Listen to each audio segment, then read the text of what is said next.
सुनो जी, कब तक हम इस पुराने घर और बुढ़े की बीमारी में पैसा लुटाते रहेंगे? देखो, शहर में फ्लैट की कीमतें दिन ब दिन बढ़ती जा रही हैं। अगर आज ये जमीन हमारे नाम नहीं हुई, तो कल को तुम्हारे भाई भी आकर हिस्सा मांगेंगे। फिर हमारे हाथ कुछ नहीं आएगा। अभी वक्त है, कुछ ऐसा करो कि बाबूजी खुद ही खुशी खुशी अंगूठा लगा दें। माया, तुम समझ क्यों नहीं रही हो? वो जमीन बाबूजी की जान है। उन्होंने अपनी पूरी जिंदगी की कमाई उसमें लगा दी है। वो कभी भी इसे छोड़ने के लिए तैयार नहीं होंगे। हर इंसान की कोई ना कोई कमजोरी होती है, और बाबूजी की कमजोरी है तुम। अगर तुम चाहो तो सब मुमकिन है। प्यार से नहीं मानेंगे तो थोड़ा दिमाग लगाओ। लेकिन ये सब ठीक नहीं लग रहा। कहीं बाबूजी को पता चल गया तो? रे, कौन सा हम उनसे कुछ छीन रहे हैं? आखिरकार सब तुम्हारा ही तो है। बस थोड़ा जल्दी अपने नाम करवा रहे हैं। देखो, तुम 4 दिन उनकी खूब सेवा करो। दवा समय पर देना, खाना खुद खिलाना, उनके पास बैठकर बातें करना। उन्हें ऐसा लगे कि तुम ही उनका सबसे बड़ा सहारा हो।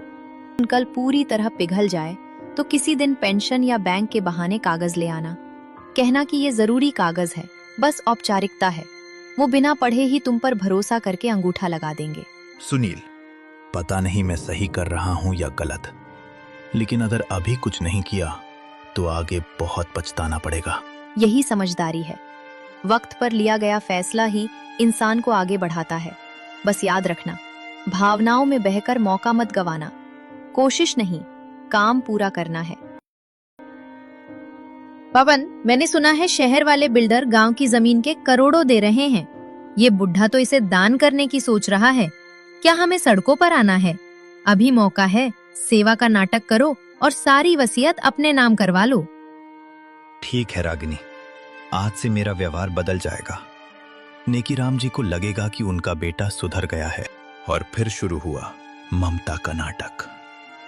जो बेटे कल तक पानी का गिलास तक नहीं देते थे, ऐसे ही पवन और रागिनी भी अपने पिता से जमीन लेने के लिए एक गहरी साजिश रच रहे थे।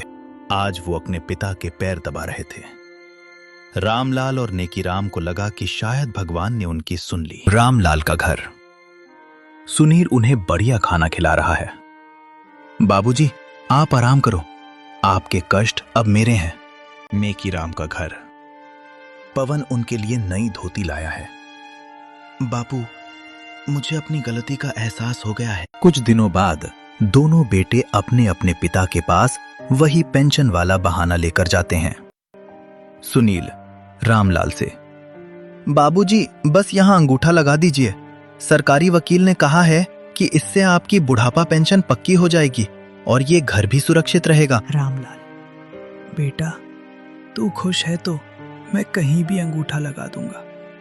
मुझे तुझ पर पूरा भरोसा है। उधर नेकीराम के घर भी पवन यही नाटक करता है और दोनों मासूम बुजुर्ग अपनी पूरी संपत्ति अपने बेटों के नाम कर देते हैं।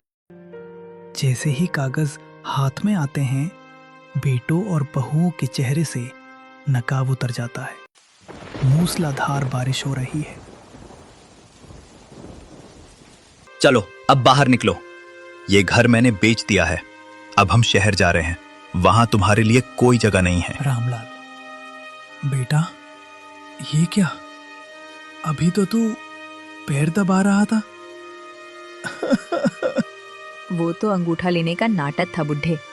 अब जाओ और कहीं भी मरो। नेकीराम का घर। पवन के साथ। अपनी लाठी उठाओ और निकलो। रागिनी को तुम्हारी खांसी से नफरत है। ये घर अब हमारा है। इस तूफान में कहाँ जाऊंगा बेटा? सड़क पे जाओ या शमशान में, हमें क्या। रामलाल अपने घर के बाहर रो रहा है और नेकीराम अपने घर के बाहर। दोनों भीगते हुए गांव के पुराने बरगद के पेड़ के नीचे पहुंचते हैं और एक दूसरे को देख लेते हैं। नेकीराम, तुम यहाँ इस हाल में? रामलाल भाई, जिसे अपना खून समझा वही पानी निकला। मेरे बेटे ने मुझे सड़क पर फेंक दिया। वही आग मेरे घर में भी लगी है दोस्त। हम दोनों का सर्वस्व लुट गया। अब इस दुनिया में हमारा कोई नहीं सिवाय एक दूसरे के। दोनों बुजुर्ग एक दूसरे का सहारा लेकर अंधेरे में उसी बरगद के पेड़ के नीचे रात बिता देते हैं।